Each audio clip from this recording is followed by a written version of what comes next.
দেখাতে অনেক জায়গায় গ্যাপ ছিল, এগুলো ওখানে আছে যাদের ছিল। আর যাদের ছিল না, আমি মোটামুটি দাড়ি কমা একটু ভুল হলে বা একটা কাটি দিলে তোমাদের নাম্বার কেটেছি।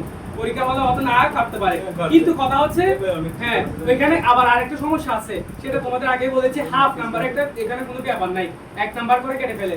আমি কিন্তু হাফ করে কেটেছি, তাহলে ফলে নাম্বার কিন্তু আরো অনেক কমে যাবে। আর একটা জিনিস মনে রাখতে হবে, এখানে চট্টগ্রাম বোর্ডের প্রশ্নগুলো কিন্তু কঠিন হবে।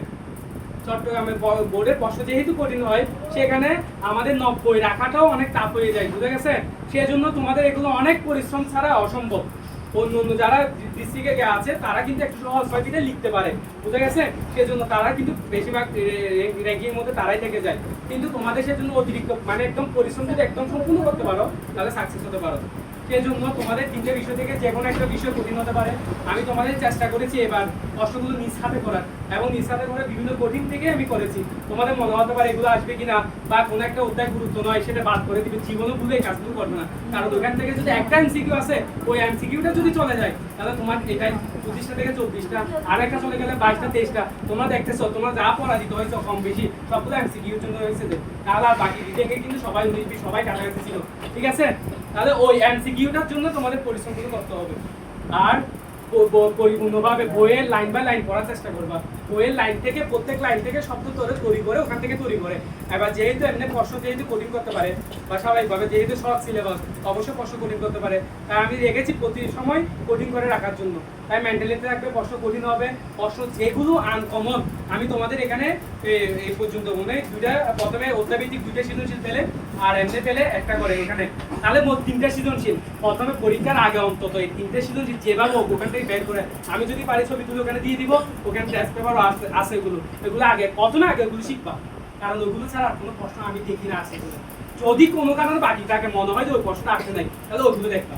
আসলে আগে প্রথমে এগুলো দেখবা। ক আর খ, অনুধাবন আর জ্ঞানমূলকের মধ্যে কোনো ধারণা নাই, যা আছে সব শিখতে হবে। কিন্তু গ ওখান থেকে পাবে। ফিজিক্সে গিয়ে হতে পারে, ফিজিক্সে তো অবশ্যই ম্যাথ একটা টিম যেটা আছে, ওই টিমের আন্ডারে তোমার পড়ালেখা করতে হবে। যেটা বিবর্তন থাকলে বিবর্তন দিয়ে একটা অঙ্ক, সবগুলো একই রকম, শুধু সংখ্যাগুলো চেঞ্জ হবে। আর ফিজিক্স বায়োলজি আর কেমিস্ট্রিটা একই পাবে, সবগুলো ওখানে মোটামুটি ঠিক আছে। ফিজিক্সের মধ্যে ম্যাথগুলো একটু আনকমন দিবে, তুমি টেস্ট পেপার করছো জীবনে ওখান থেকে পাবে না, আমরা যা দেখছো ওখান থেকে চেঞ্জ করে দিবে, কিন্তু সব নিয়ম ধারা একই থাকবে। কিন্তু কথা হচ্ছে ওগুলো আমার জানতে বুঝতে হবে, পরে আসতে হবে। আর কোনো কারণে ভুলেও এক সাদা খাতা ফেলে আসা যাবে না, মানে সাদা খাতা রেখে আসা যাবে না, ওখানে কালো করে দিয়ে আসতে হবে যেভাবে হোক, মানে লিখতে হবে যা পারো। তুমি যদি না লিখো নাম্বার কোথায় দিবে?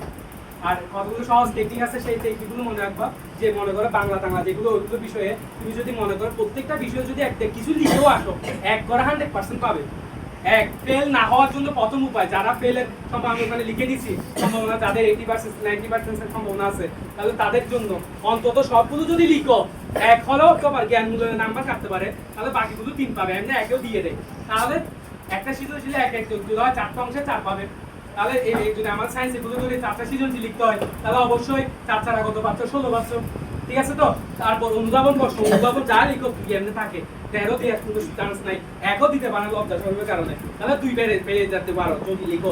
তাহলে মোটামুটি এরা ভালো স্টুডেন্ট লিখো বা খারাপ লিখো, মোটামুটি লিখলে 2 পাবে, তাহলে ওদিকে 10-এ 10 পেতে পারো। যদি একটাও যদি আর তো ধরলাম, তাহলে 16 আর 8 কত? 24, তাহলে 24 পেলে দিলি 5 হচ্ছে 3 এর মধ্যে। তাহলে এমসিকিউ করতে হচ্ছে। ঠিক এভাবে বাংলা টাংলা এগুলো আছে, এগুলো এরকম করে যদি ধরো, তাহলে অন্তত এক করে হলো 5টা 100%, 50 পাবে যে সেটা 100%। তাহলে এগুলোর জন্য চেষ্টা করতে হবে, না লিখে কোনোদিন আসা যাবে না। ম্যাথ যেভাবে হোক সূত্র দিয়ে তোমার করেন মোটামুটি লিখে আসতে হবে। অর্ধেক করতে পারলেও নাম্বার আছে, বুঝা গেছে? সেগুলো অন্য অন্য টিচাররা ট্রেনিং এর মধ্যে বলে, অনেকে দেয় না, না দিলে কপালে নাই বলে মনে রাখতে হবে, কিন্তু কপাল নাই। কিন্তু স্বাভাবিক নিয়মে মোটামুটি যে যতটুকু পারে সৃজনশীল মানে হচ্ছে এটা, আমি সৃষ্টি করে কিছু লিখেছি, সৃষ্টি করে আমি কিছু লিখেছি বিধায় সেটার ফলটা আমি পাচ্ছি। কেউ যদি না আদে কিছু করার নাই, কারণ আমাদের ওখানে বাংলাদেশের ট্রেনিং ওরকম দেওয়া হয় নাই। অন্য অন্য দেশের মধ্যে সে যতটুকু আবিষ্কার করা, সৃজনশীল মানে তো আবিষ্কার করা, তাহলে আমি কিছু আবিষ্কার করেছি, ওই কিছুর জন্য তো আমাকে কিছু পুরস্কার দিতে হয়। জীবনেও এরকম, তুমি যা করবে কিছু পাবে, যতটুকু করবে ততটুকু পাবে। তাই সমস্ত যারা একদম রেজাল্ট যেটা বেশি পেতে চাও, তাদের জন্য একটা কথা এটাই, তুমি যত পরিশ্রম করবে, যত চেষ্টা করবে, সৃষ্টিকর্তা তোমাকে দেখছে, তোমার ফল ততটুকু পর্যন্ত মঞ্জুর করে রেখেছে, এটা 100%, বুঝা গেছে? তাই আর পরীক্ষা হলে যা পারো, আশেপাশে যা পারো, ওইখানে অহংকার বা এই জাতীয় কোনো মনোভাব নিয়ে থাকবে না, যা পারো এক সহায়তা যেরকম করে করা যায় মোটামুটি কর পারো। যেভাবে হোক, কারণ ওইটা প্রয়োজন। এখন তো আর ফার্স্ট সেকেন্ড টাফ নাই, ওখানে সবাই এ প্লাসের কথা চিন্তা আসছে, তাই সবাই মোটামুটি একটু করে। আবার এমন করা যাবে না অতিরিক্ত ফিরা যাবে না, এরকম ফিরা গেলে বা গেয়া হলে তোমাদের খাতাগুলো নিয়ে নিতে পারে, তাহলে একটা হিতে বিপরীত হয়ে যাবে। আর পরীক্ষার সময় অবশ্যই আধা ঘন্টা আগে যেতে হবে প্রত্যেক পরীক্ষায়। সামিয়া তারা লেট করে কোনোদিন যাবে না, ভুলেও আধা ঘন্টা আগে সবসময় চলে যাবে, ঠিক আছে? এই লেট হওয়াটা অনেক নির্ভর করে জীবনের কোনো কারণে এই করিডোর আর টাইম মাফিক চলতে হয় জীবনটা। 24টা ঘন্টায় যে চলতে পারে একমাত্র সেই জীবনে সাকসেস হতে পারে। তোমরা যত মানে বিজ্ঞানীদের নাম পড়তো সেইগুলো আমরা মুখস্থ করে যাই, কিন্তু আমরা চিন্তা করি না আমরা কোনোদিন এই বিজ্ঞানী বা আমাদের বইয়ের নাম কোনোদিন উঠবে কিনা, এরকম মেন্টালিটি নিয়ে আমরা চলি না, সেজন্য হতে পারি না। তাই ওইরকম যদি চিন্তা করো, তুমি যা আসো পড়ালেখা না হলেও যে বিজ্ঞানী হতে পারে এরকম কোনো গ্যারান্টি নাই। একজন যেমন আমার দাদা লিখুন দা, একবার আমরা যে সিএনজি করে যাচ্ছি, সিএনজিটা খারাপ হয়ে গেছে, তাহলে উনি মেকানিক্যাল ইঞ্জিনিয়ার, অবশ্য সিএনজি ড্রাইভার যিনি আছেন উনি খুলে পার্টটা খুলে সবকিছু এরকম করতেছে, দাদা এমনি বলতেছে এটা অমুক নাম, এটা অমুক নাম, মাথায় আসছে আর আসতেছে না, হয়তো আমি ভাই এগুলো কি বলেন, এটা হচ্ছে অমুক, এটা হচ্ছে অমুক, মানে ওই ড্রাইভারটা তাড়াতাড়ি বলে দিচ্ছে সবগুলো, আর তারা হচ্ছে ওইটাই এরকম ছিল। তার মানে কি আমরা পরে আসছি মুখস্থ বিদ্যা, প্র্যাকটিক্যালি করি নাই। তাই যে প্র্যাকটিক্যাল করতে পারে, হাতে কলমে যে করতে পারে, এই শিক্ষাটা সবচেয়ে বড় শিক্ষা। তাহলে এটার জন্য করতে হয়, কিন্তু এগুলো আমাদের নাই বিটা হয় না, সেজন্য ওই ড্রাইভারটা আগে ধরতে পারে। তো সেই জন্য যে তুমি মেধাবী হও না এটা কোনো তোমার অপরাধ নয়, তুমি কি কতটুকু চেষ্টা করেছো সেটা হচ্ছে সবচেয়ে বড় কথা। আমি ওখানে লিখেছি, ওগুলো দেখবা পরে বোঝার চেষ্টা করবা, প্রত্যেকটা লাইনগুলো আমি লিখেছি। তাও যদি বা তাড়াহুড়া করে বোর্ডে গেলাম, ওখানে গেলাম, গাড়িতে সম্ভব হলে মোবাইলে টাইপ করে রাখছি, রাতে বসে এগুলো টাইপ করে লিখতে হচ্ছে কোনো কারণে। আবার মাঝে মাঝে লিখতে হচ্ছে আমি না লিখি, ওদের লিখেও কি হবে, কোনো কাজ হবে? আবার হচ্ছে না বন্ধ করে, না এতটুকু পদ্ধতি লিখছে আবার বন্ধ করা যাবে না, অনেক কাহিনী হলে দেখতে হবে দেখেছে। তারপরে আমি কিন্তু বন্ধ করি না, লেখা লিখে গেছি, ঠিক আছে? শেষ পর্যন্ত শেষ করলাম কোনো কারণে। তো এইরকম আর কি। তো যাই হোক, তোমাদের লেগে থাকতে হবে। আমিও যখন তোমাদের এই যে শুরু করছি, মানে পরীক্ষাটা নিয়ে 3 মাস পর্যন্ত আমি কিন্তু ক্লান্ত হই নাই। যেমন প্রতীকও বলছে, মনে করো সাপোজ ও আসতে পারে না অত দূরে, আমি মনে করছি কেন আসতে পারে না সেটা আমার দেখতে হবে। আমি এখান থেকে প্রতিদিন 4টা কিন্তু মন্দিরে যাই এবং ওখানে বসে 2 ঘন্টা পরে আবার ঘুরে ঘুরে চলে আসি, বুঝে গেছে তো? তাই তো আমি প্র্যাকটিস করে রেখেছি, সেটা কেমন হয়, কতটুকু লাগে সময়, সবগুলো আমার নজরদারিতে আছে এবং আমি চেষ্টাও করেছি এরকম, বুঝে গেছে? তাই যাই হোক, আর তোমাদেরও পরীক্ষা নেওয়ার সময় এরকম করেছি, মাঝে একটু তোমাদের গ্যাপ হয়েছে, গ্যাপ দিয়েছো, সেজন্য গ্যাপ দেওয়া যাবে। আমি তোমাদের বলছি গুরুত্বটা যার যেখানে হয় সেখানে তার সেখানে লাভ হয়। অন্য অন্য যারা আছে সেগুলো একটা ফর্মালিটি বলতে রাখতেছে, কিন্তু তোমার লাভ কোথায় হচ্ছে? তোমার আমি যে অধ্যায় ভিত্তিকটা নিলাম, এই অধ্যায়টা তুমি যদি ভালো মতো যদি শিখে যদি শেষ করতে পারতে, তাহলে অনেক কিছু হয়ে যেত। যে 2 বছর 1 বছর পরে যা পড়ো নাই, ওই সময়ে 1 দিনের পড়াগুলো অনেক কিছু হয়ে যেত, বুঝা গেছে? তো যাই হোক, যা যে যতটুকু কষ্ট এতটুকু যার গ্যাপ আছে সেগুলো আবার টেনে ফেলবা, বুঝা গেছে? আমার এই কথাগুলো এরকম। আর বাকি সবগুলো ক্ষেত্রে তুমি যা পড়ালেখা করো না কেন, এগুলো দিয়ে তোমার জীবনটা শেষে গিয়ে আসে না, শেষে গিয়ে একটা জায়গায় ফ্রাস্ট্রেশন হতে হয়। কখন? যখন আমি কোনো জায়গায় চান্স পাই না, ওই রকম। আবার চান্স পেলেও টিকার পরও মানুষের মধ্যে বিষণ্ণ চলে আসে। অনেক সময় দেখবে ডাক্তার, ইঞ্জিনিয়ার অনেকে সুসাইড করতেছে, এরকম কথা শুনতে পারো। তাহলে ফ্রাস্ট্রেশন জীবনে আছে। অর্থাৎ এগুলো হচ্ছে আমাদের, এটা নির্ভর করে সমস্ত কিছু চরিত্রের উপর। হ্যাঁ, তুমি যা জীবনে বড় করছো, তুমি হাসে খুলে মানে হেসে খেসে তোমাদের বড় হতে হবে। তুমি যদি কিছু চাও, কিছু চাইলে পাবে না। এটা আমার জীবনে আমি আছি, আমি যা চাইছি এগুলো পাই নাই, কিন্তু যা যখন চাই না তখন বেশি পাই আরো, এরকম স্বাভাবিক, এগুলো হবে। তাই তোমরা তোমাদের চরিত্র ঠিক রেখে, সবচেয়ে বড় সম্পদ হচ্ছে আমাদের চরিত্র। এগুলোর জন্য আমরা কোনোদিন শিক্ষা দেওয়া হয় না আমাদের এখানে, আমরা শুধু পড়া শিক্ষা দিচ্ছি, চরিত্র শিক্ষা দিই না। চরিত্র হচ্ছে চরিত্র আর বিশ্বাসঘাতকতা, বা তুমি যার প্রতি মানে তোমার কাছে তুমি যার প্রতি কৃতজ্ঞ ছিলে তার প্রতি সম্মান শ্রদ্ধা প্রতিগুলো থাকা লাগবে। আমি তোমাদের বলে দিই, যেমন আমি এখানে আমাদের প্রাইভেট এখানে ওদের শিখাইতাম আমি কি কি করতে হয় শিক্ষকদের সাথে, প্রত্যেক শিক্ষকের সাথে প্রাইভেট পড়ার সময় এই যে শিক্ষাটা এমনভাবে করতে হয়, এগুলো গুরু গৃহে থেকে একটা শিক্ষা, এই জ্ঞানটা নিয়ে হ্যাঁ আসার সময় এটা একটা বিনতি সহকারে এটা করতে হয়। মা বাবার প্রতিও এরকম বিনতি থাকতে হয়। তাই সবকিছু অনেক ফ্যাক্টর আছে, এগুলো আমি তোমাদের শিখাতে পারি না, কেন হবে না, যতটুকু হয় ততটুকু আর কি। তো মোটামুটি তোমাদের চরিত্রটা তৈরি করতে চেষ্টা করো। এই চরিত্র তৈরি করতে গেলে আমি চরিত্রগুলো কয়েকটা দুই একটা চরিত্র উদাহরণ দিছি।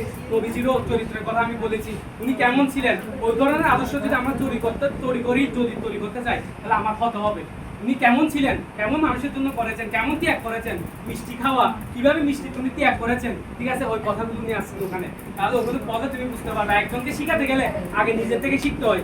আপনি আচরণ অপরকে ধর্ম শিখাই, যে নিজে আচরণ করতে পারে না সে কোনোদিন কাউকে শিখাতে পারে না, বুঝা গেছে? সেজন্য আমরা এরকম কতগুলো আমাদের মুনি ঋষি বা মহাপুরুষ বা এরকম কতগুলো মানুষ পৃথিবীতে আসেন, যাদের অনুসরণ করে যে আদর্শটা অনুসরণ করে আমরা চলে যেতে পারি।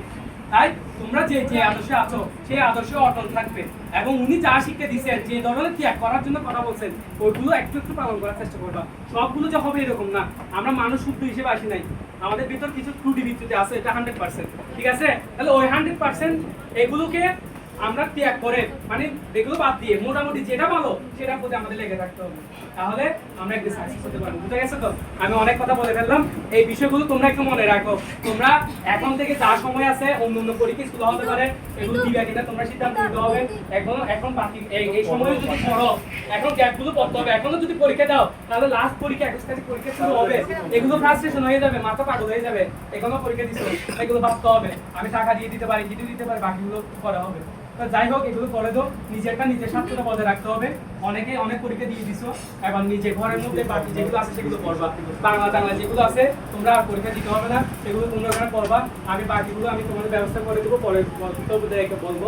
আচ্ছা যাই হোক, এরপরে আর কি বলছে, তাহলে এইভাবে করে তোমরা চলো, মোটামুটি সাকসেস হতে পারবা। আর রেজাল্ট হয়ে গেলে বা এরকম আমাদের পরীক্ষা হলে তো দেখা হবে, আমি যাবো, ওখানে থাকবো, বেশিরভাগ সময় যাওয়ার চেষ্টা করবো। তোমাদের ওখানে করছে না, ওখানে যাই হোক, আমি মোটামুটি সব পরীক্ষা যাওয়ার চেষ্টা করবো। আগে তো করছিলাম শেষ ভালো, সব শেষে যেতাম, প্রথমে যেতাম না, ঠিক আছে? এবার প্রথম থেকে যাওয়ার চেষ্টা করবো মোটামুটি। তাহলে এটা থাকা, এটা না, সাহস নিয়ে লিখতে হবে। আমি তোমাদের বলে দিছি, এখন থেকে পরিশ্রম করা শুরু করো। দিন রাত 24 ঘন্টা প্রত্যেকটা অধ্যায়গুলো ভাগ করে ফেলে, মনে 2টা, এখন তো আর অধ্যায় বেশি পড়ার দরকার না, 2টা বা 3টা ভিতরে সিলেক্ট করবে, রুটিন করবে। এই 3টা অধ্যায় আমি আজকে পড়বো, এখান থেকে কি কি আছে, প্রশ্ন আমারগুলো সবগুলো বের করবা, ওখান থেকে সেগুলো শিখে ফেলবা। এরপর যেগুলো আসে না, আর কি আসে নাই সেগুলো দেখতে হবে। এমসিকিউ কি হতে পারে, আগে বইতে লাইন বাই লাইন করবা। ছোট ছোট বিষয়গুলো একটা কমে যায়, হয় বেড়ে যায়, এগুলোর জন্যই প্রশ্নগুলো পারে না, কোনটা বেড়ে যায়, কোনটা কমে যায়। এগুলো কমে যায়, এগুলো হাজার হাজার অধ্যায়ের মধ্যে অনেকগুলো আছে, কোনটা কমে যায় এগুলো মনে থাকে না, কোনটা বেড়ে যায়, কোনটা কোনটা হয়তো, এই বিষয়গুলো একটু করতে হবে, সালগুলো মনে রাখতে হবে। এইগুলো একটা দিবে কঠিন, মনে করো তুমি এমনি তো দেখতেছো 22, 23 পাচ্ছ, আমার কষ্ট করতে হচ্ছে 24, 25 পাওয়ার জন্য, 20 পেলেও কাজ করবে না, ঠিক আছে? তাই একটু চেষ্টা করো, তোমরা পারবে। আমি চাই না কোনো অঘটন এখান থেকে হোক, সবাই ভালো মতো সাকসেস থাকবা। আর তোমাদের বাংলাদেশে অন্তত র্যাঙ্কিং এর মধ্যে তোমাদের এখান থেকে নাম থাকুক, আমি এটা চাই, ঠিক আছে? এটার জন্য তোমাদের চেষ্টা করে যেতে হবে যতটুকু পর্যন্ত পারো, বুঝা গেছে? হাল ছেড়ে দিবে না, ঠিক আছে? তোমাদের এখন থেকে যদি তুমি মনে করো এই যে ব্যস্ত যদি বিভিন্ন পরীক্ষা হয়ে যাও, তাহলে তুমি একদম দুর্বল হয়ে যাবে, পারবে না। একটা লোক মানুষের একটা ক্ষমতা থাকে, কারণ এইগুলো তো ওরা নিয়মাফিক করছে, কিন্তু এখন যদি করো, পরীক্ষার আগের সময় 5 দিন আগে ছেড়ে দিচ্ছে, তুমি এই পর্বে কোনটা গ্যাপ ছিল তুমি আর খুঁজে পাবে না। সেজন্য এখন থেকে ঘরে বসার একদম রাত 12টা 1টা 2টা পর্যন্ত। আমিও চাইছি, আমিও 2-3 দিন ধরে ঘুম চাই নাই, দেশি পদ্ধতিটা বেজে গেছে, দেখতে বসে থাকলে অনেক করা যায়, এখন আমার পড়াশোনা করতে হবে, অনেক করা, ঠিক আছে? কষ্ট করতে হবে। আমি তোমাদের বলছি, আমি যেগুলো করতেছি এগুলো আমি জোগাড় করতেছি 5 বছর, পরিপূর্ণ বই, 5টা বই, গণিত সহ সব কিছু আমার মাথায় থাকে, তাহলে আমি আর একজনকে, আমি শিক্ষক যা আছে তাদেরকেও আমি শিখাতে পারবো, তাদেরকেও করাতে পারবো। এটা হচ্ছে কথা, আমার একটা উদ্দেশ্য থাকতে পারে, তোমারও আছে উদ্দেশ্য এরকম। আমি চাই এখান থেকে এমন মানুষ উঠে আসুক, পরবর্তীতে কোনো কারণে তোমাদের সাথে যদি 5 বছর 10 বছর পর যদি দেখা হয়, তুমি ডাক্তার, ইঞ্জিনিয়ার যা হও না কেন, আমি যেখানে ডাকি না কেন, মানে মোটামুটি একটু সারা দিও, তোমাদের নিয়েও কাজ করা আছে। আমি হচ্ছে আমি যা করতেছি এগুলো সবচেয়ে আমি কিছু মানুষ তোলার জন্য, তারপর একটা জায়গা বছর 40 জন মানুষ তোলার জন্য। 40 জন মানুষ মানে কি, এই 40 জন মানুষ যদি এক মুখ, এক প্রাণ, এক সবকিছু যদি এক হতে পারে, এটা সারা বিশ্বকে করতে পারে, চালাতে পারবে, এরকম একটা কথা আছে। তাহলে এই কথা এই 40 জন মানুষগুলো আমার দরকার, কিন্তু সারা বিশ্ব থেকে কতগুলো মানুষ খুঁজে পাওয়া যাবে, তাই খুঁজে দেখি কাকে পাওয়া যায়। কিছু হেভি ভালো না, কিছু জন্মগত স্বাস্থ্য ভালো থাকে, এগুলো বিভিন্ন, আমাদেরও আমার জন্ম এরকম অবশ্যই ত্রুটি আছে, কারণ আমার মা বাবা জানতো না এরকম বিজ্ঞান উপকরণ এরকম কিরকম সন্তান আনতে হয়, সেগুলো আমার মা বাবা জানতো। ওখান থেকে মোটামুটি তারপরও যা হয় আসছে। এখন আমি কোনো একটা পিতাকে ধরে নিয়ে বা পরম পিতা যেগুলো বলি, ওই শব্দগুলোকে ব্যবহার করে ওনার আঙ্গিকে আমি চলার চেষ্টা করি, তাহলে আমার পরিবর্তন হতে পারে। তাহলে ওই যেটা সর্বোচ্চ যেটা আছে, সর্বোচ্চটাকে তুমি প্রায়োরিটি দিবে, ঠিক আছে? উনি যা বলছেন ওই ধরনের কথা হবে, ঠিক আছে? কোনোদিন ব্যর্থ হবে না, এই কথাগুলো আমার ছিল, ঠিক আছে? তোমরা ভালো থেকো।